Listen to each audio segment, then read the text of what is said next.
नमस्कार मित्रांनो, आज आपण युडायस प्लसच्या स्टुडंट पोर्टल मधील ड्रॉपबॉक्स वर चर्चा करत आहोत। युडायस प्लस मधील ड्रॉपबॉक्स हा एक अत्यंत महत्त्वाचा पार्ट आहे। जोपर्यंत विद्यार्थी ड्रॉपबॉक्स मध्ये असणार नाही तोपर्यंत आपण त्या विद्यार्थ्याला इम्पोर्ट करू शकत नाही आणि त्यामुळे राज्यातील सर्व शिक्षक मुख्याध्यापक यांना माझी विनंती आहे की जे विद्यार्थी आपल्या शाळेमधून निघून गेलेले असतील त्या सर्व विद्यार्थ्यांना आपण तात्काळ ड्रॉपबॉक्स मध्ये टाकलं पाहिजे। मित्रांनो, विद्यार्थ्यांना ड्रॉपबॉक्स मध्ये टाकण्यासाठी वेगवेगळ्या मेथड्स आहेत, परंतु आज मी आपणास 4 डिफरंट मेथड्स सांगतो आहे। प्रत्येक मेथड वेगळी आहे आणि प्रत्येक मेथडचं कारण वेगळं आहे आणि ते सर्व आपणास कळावं म्हणून आजचा हा प्रयत्न आहे। आपण जेव्हा हा व्हिडिओ बघाल तेव्हा निश्चितच आपल्या सर्व संकल्पना स्पष्ट होतील। मित्रांनो, मी प्रफुल्ल मागील 25 वर्षापासून डायस, युडायस आणि युडायस प्लस वर काम करतो आहे आणि त्यामुळे युडायस प्लसच्या सर्व संकल्पना आपल्यापर्यंत पोहोचवण्यासाठी मी एज्युकेट भारतच्या माध्यमातून हा प्रयत्न करतो आहे। विनंती आहे की आपण या चॅनलला सबस्क्राइब करावं, व्हिडिओला लाईक करावं आणि हा व्हिडिओ सर्वांना शेअर करावा जेणेकरून सर्व विद्यार्थी इम्पोर्ट होतील। तर चला मित्रांनो, आपण त्या 4 डिफरंट मेथड्स जाणून घेऊया।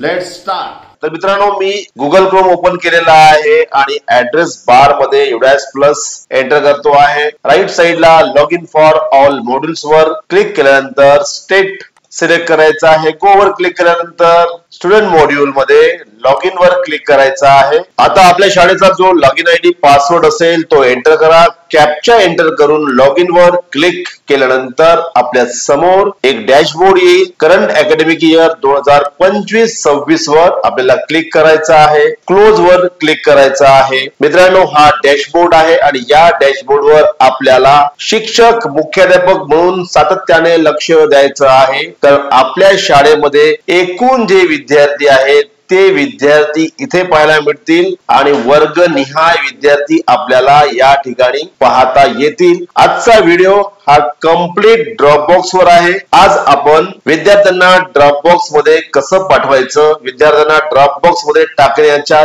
4 डिफरंट मेथड्स समजून घेऊ। सर्वात अगोदर ड्रॉपबॉक्स हा युडायस प्लसच्या स्टुडंट पोर्टल मधील सर्वात महत्त्वाचा पार्ट आहे आणि जोपर्यंत विद्यार्थी ड्रॉपबॉक्स मध्ये येणार नाही तोपर्यंत आपण विद्यार्थ्याला इम्पोर्ट करू शकत नाही। आपण कोणत्याही विद्यार्थ्याला डायरेक्ट रिक्वेस्ट पाठवून इम्पोर्ट करू शकत नाही। इम्पोर्ट करण्यासाठी प्रत्येक शाळेला आपल्या विद्यार्थ्याला ड्रॉपबॉक्स मध्ये टाकावंच लागेल आणि हे कंपल्शन आहे। ज्या शाळेचे विद्यार्थी शाळा सोडून गेलेले असतील त्या सर्व विद्यार्थ्यांना आपण ड्रॉपबॉक्स मध्ये टाकावं। जे विद्यार्थी यापूर्वी गेले असतील त्यांनाही ड्रॉपबॉक्स मध्ये टाकावं। अतिरिक्त कोणताही विद्यार्थी आपण शाळेमध्ये ठेवता कामा नये आणि ही जबाबदारी सर्व शिक्षक मुख्याध्यापक यांची आहे। तर चला मित्रांनो, पहिला पार्ट आपण समजून घेऊ। पार्ट 1, विद्यार्थ्याला ड्रॉपबॉक्स मध्ये कसं टाकायचं। तर मित्रांनो, आपण जे विद्यार्थी 2024-25 मध्ये आपल्याकडे होते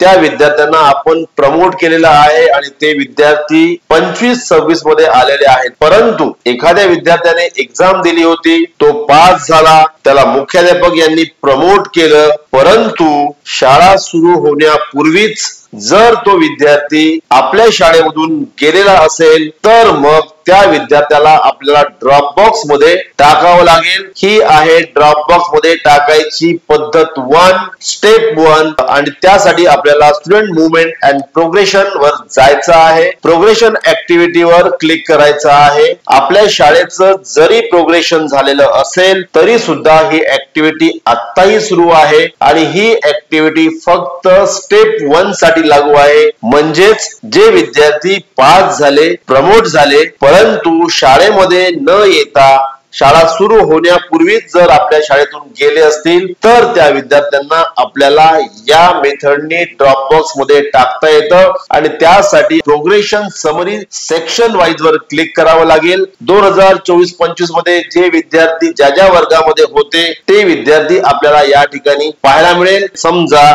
एखादा विद्यार्थी 24-25 मध्ये 3री मध्ये होता, त्याला आपण प्रमोट केलं, तो 25-26 मध्ये चौथी मध्ये गेला, परंतु या ठिकाणी तो 24-25 मध्ये ज्या वर्गामध्ये होता तोच वर्ग आपल्याला ओपन करावा लागेल आणि त्यानंतर जो विद्यार्थी शाळा सुरू होण्यापूर्वी निघून गेला त्या विद्यार्थ्याला आपल्याला सर्च करावं लागेल. त्या विद्यार्थ्याच्या राईट साइडला करेक्शन टॅब आहे, त्या टॅबवर आपल्याला क्लिक करावं लागेल. तो विद्यार्थी प्रमोटेड बाय एक्झामिनेशन आहे, त्याची पर्सेंटेज आहे, तो किती दिवस शाळेमध्ये आला ते दिसत आहे आणि तो चौथ्या वर्गात प्रमोट झाला हे पण दिसत आहे. त्याचा पेन नंबर सुद्धा दिसतो आहे. परंतु हा विद्यार्थी शाळा सुरू होण्यापूर्वीच आपल्या शाळेतून गेला आहे आणि त्यामुळे left school with TC without TC वर क्लिक करायचा आहे, अपडेट वर क्लिक करायचा आहे आणि हा विद्यार्थी ड्रॉप बॉक्स मध्ये गेलेला आहे. तर मित्रांनो, ही झाली स्टेप 1. आता आपल्याला दुसऱ्या मेथडकडे जायचं आहे. आता आपण सेकंड मेथड समजून घेऊ, ज्यामध्ये आपल्याला विद्यार्थ्यांना ड्रॉप बॉक्स मध्ये टाकायचं आहे. ही जी केस आहे, या केस मध्ये विद्यार्थी 24-25 मध्ये पास झालेला आहे, तो प्रमोट झालेला आहे, तो काही दिवस आपल्या शाळेमध्ये आलेला आहे आणि मग शाळा सुरू झाल्यानंतर तो विद्यार्थी शाळा सोडून जात आहे. अशा केसमध्ये ज्या शाळेमध्ये हा विद्यार्थी जाईल ती शाळा या विद्यार्थ्याला एक रिक्वेस्ट पाठवणार आहे आणि ती रिक्वेस्ट आपल्याला अप्रूव्ह करायची आहे आणि त्यासाठी आपल्याला रिक्वेस्ट मॅनेजमेंट वर जावं लागेल. आपणास मागच्या व्हिडिओमध्ये मी व्ह्यू रिक्वेस्ट आणि अप्रूव्ह रिक्वेस्ट या दोनही टॅब बद्दल सांगितलेलं होतं. आता आपल्याला अप्रूव्ह रिक्वेस्ट वर जावं लागेल आणि जर ती रिक्वेस्ट आलेली असेल तर मग ती रिक्वेस्ट आपल्याला अप्रूव्ह करावी लागेल. परंतु त्यासाठी त्या विद्यार्थ्याचा जो जनरल प्रोफाईल आहे तो जनरल प्रोफाईल अपडेट करावा लागेल. जोपर्यंत त्या विद्यार्थ्याचा जनरल प्रोफाईल अपडेट होणार नाही तोपर्यंत या विद्यार्थ्याची आपल्या शाळेवर आलेली रिक्वेस्ट आपण अप्रूव्ह करू शकणार नाही. आणि म्हणून जरी एखाद्या शाळेची रिक्वेस्ट आपल्या लॉग इनला आलेली असेल तरी सुद्धा आपण त्या विद्यार्थ्याला ड्रॉप बॉक्स मध्ये पाठवू शकत नाही, कारण त्या विद्यार्थ्याचा जनरल प्रोफाईल आहे तो अपडेट झालेला नाही. बघा, या विद्यार्थ्याला एक रिक्वेस्ट आलेली आहे आणि ही रिक्वेस्ट अप्रूव्ह होते का हे आपण खात्री करत आहोत. मी सबमिट वर क्लिक केल्यानंतर मेसेज आलेला आहे की या विद्यार्थ्याचा जनरल प्रोफाईल अपडेट झाला नाही आणि त्यामुळे आपण या विद्यार्थ्याला ड्रॉप बॉक्स मध्ये टाकू शकत नाही. अशा केसमध्ये मित्रांनो, आपल्याला त्या विद्यार्थ्याचा जनरल प्रोफाईल अपडेट करावा लागेल. तो ज्या वर्गामध्ये आहे त्या वर्गात जावं लागेल आणि त्या वर्गात जाऊन तो विद्यार्थी आपल्याला शोधावा लागेल. त्याचा जनरल प्रोफाईल जो आहे तो जनरल प्रोफाईल आपल्याला एकदा अपडेट करावा लागेल. तो प्रोफाईल आपल्याला फक्त सेव्ह करायचा आहे आणि सेव्ह केल्यानंतर जनरल डेटा अपडेटेड सक्सेसफुली आपल्याला पाहायला मिळेल. त्यानंतर आपल्याला परत एकदा रिक्वेस्ट मॅनेजमेंट वर जावं लागेल, अप्रूव्ह रिक्वेस्ट वर जावं लागेल, आलेली रिक्वेस्ट आपल्याला बघावी लागेल. खाली अप्रूव्ह रिक्वेस्ट वर क्लिक करावं लागेल आणि left school already with TC यावर आपल्याला क्लिक करायचं आहे. कन्फर्म वर क्लिक करायचं आहे. ज्या दिवशी तो शाळा सोडून गेलेला असेल ती तारीख या ठिकाणी नमूद करायची आहे आणि प्रॉपर रिमार्क लिहून सबमिट वर आपल्याला क्लिक करायचं आहे. कन्फर्म वर क्लिक केल्यानंतर त्या विद्यार्थ्याला आपण ड्रॉप बॉक्स मध्ये मूव्ह केलेला आहे. आता या विद्यार्थ्याला ती शाळा इम्पोर्ट युटिलिटीचा उपयोग करून त्या विद्यार्थ्याला इम्पोर्ट करू शकते. आता मित्रांनो, आपण तिसरी मेथड शिकून घेऊ ज्यामध्ये विद्यार्थ्याला आपल्याला ड्रॉप बॉक्स मध्ये पाठवायचा आहे. आता ही केस अशी आहे, विद्यार्थी 24-25 मध्ये आपल्या शाळेमध्ये होता, त्यांनी एक्झाम दिली, पास झाला, तो प्रमोट झाला, आता आपल्या शाळेमध्ये येत होता आणि अचानक त्या विद्यार्थ्याच्या वडिलांची बदली झाली किंवा काही कारणाने तो विद्यार्थी आपल्या शाळेमधून गेलेला आहे. ज्या शाळेमध्ये गेला त्या शाळेने अजूनही त्या विद्यार्थ्याला रिक्वेस्ट पाठवलेली नाही आहे. रिक्वेस्ट केव्हा येईल माहित पण नाही आहे. तो कोणत्या शाळेमध्ये गेला हे सुद्धा आपल्याला माहित नाही आहे. आता या मुलाला आपल्या शाळेमध्ये ठेवण्यात काही अर्थ नाही आहे, कारण विद्यार्थी शाळेतून गेलेला आहे. आता या विद्यार्थ्याला जर आपल्याला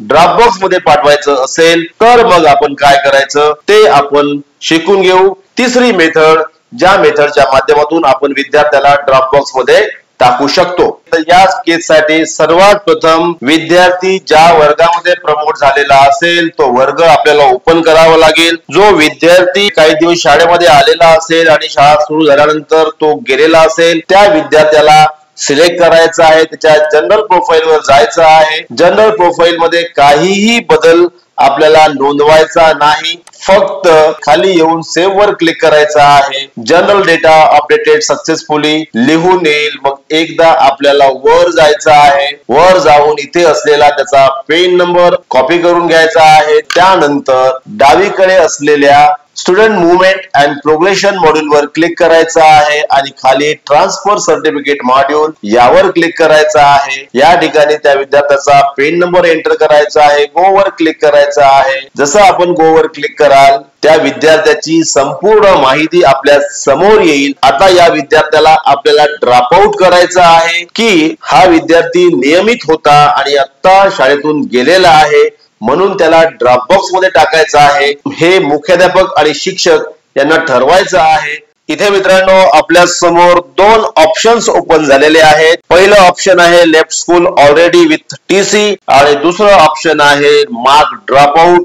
जर विद्यार्थी नियमित असेल, रेग्युलर असेल आणि तो शाळेमध्ये येताना त्याने जर शाळा सोडली असेल तर त्या विद्यार्थ्याला आपल्याला left school already with TC करायचं आहे. पण जर एखादा विद्यार्थी अनियमित असेल, इरेग्युलर असेल आणि तो कुठल्या ना कुठल्या कारणामुळे शाळेमध्ये येत नसेल तर अशा केसमध्ये आपल्याला मार्क ड्रॉपआउट करायचा आहे. प्रथम आपण मार्क ड्रॉपआउट वर क्लिक करून बघू. कन्फर्म वर क्लिक करायचं आहे. इथे ड्रॉपआउट होण्याचे किंवा शाळा सोडण्याचे वेगवेगळे कारण दिलेले आहेत. त्यातील प्रॉपर कारण आपल्याला सिलेक्ट करायचं आहे.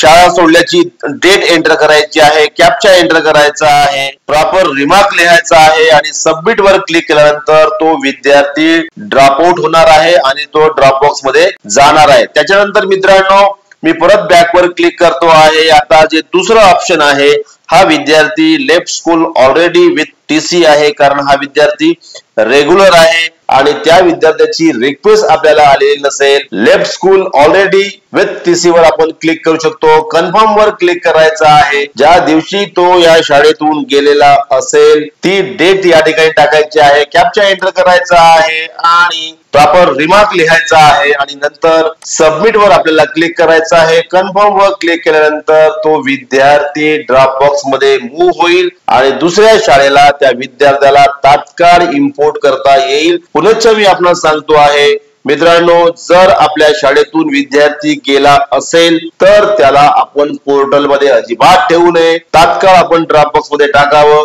आता मित्रांनो आपण चौथ्या सर्वात महत्वाच्या मेथडकडे येत आहोत आणि ही मेथड ही शेवटची मेथड आहे आणि या मेथडचा अधिकार डेटा एंट्री ऑपरेटर किंवा ब्लॉक एमआयएस कोऑर्डिनेटर किंवा डिस्ट्रिक्ट कम्प्युटर प्रोग्रामर यांना दिलेला आहे. हा सर्वात पॉवरफुल राईट आहे आणि हा अत्यंत गरजेच्या वेळेसच वापरला जाणार आहे. तर मग चौथी मेथड काय आहे आणि ही आपण केव्हा वापरतो ते आता मी आपणास सांगतो आहे. जर एखादी शाळा सातत्याने दुसऱ्या शाळेला रिक्वेस्ट पाठवत आहे की हा विद्यार्थी आमच्या शाळेमध्ये आलेला आहे, तरी पण दुसरी शाळा ती रिक्वेस्ट अप्रूव्ह करत नाही आहे, खूप दिवस झालेले आहेत पण ती रिक्वेस्ट अप्रूव्ह होत नाही आहे आणि त्याचबरोबर असं पण होऊ शकतं की एखादा विद्यार्थी इनॅक्टिव्ह झालेला आहे, तो इनॅक्टिव्ह असल्यामुळे त्याला इम्पोर्ट करता येत नाही आहे. मग या दोन्ही केस मध्ये त्या विद्यार्थ्याला ड्रॉपबॉक्स मध्ये टाकण्याचे अधिकार data entry operator, block MIS coordinator किंवा डिस्ट्रिक्ट कम्प्युटर प्रोग्रामर यांना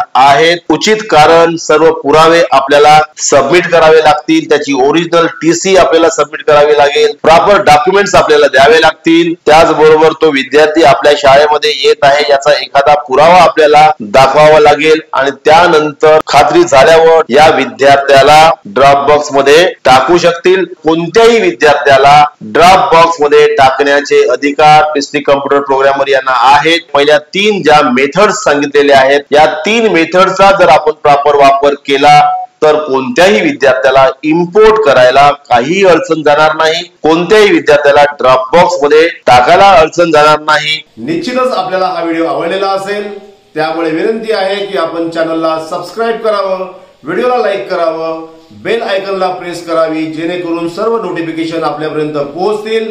पुन्हा भेटू नवीन व्हिडिओसह. तोपर्यंत सर्वांना माझ्या खूप खूप शुभेच्छा.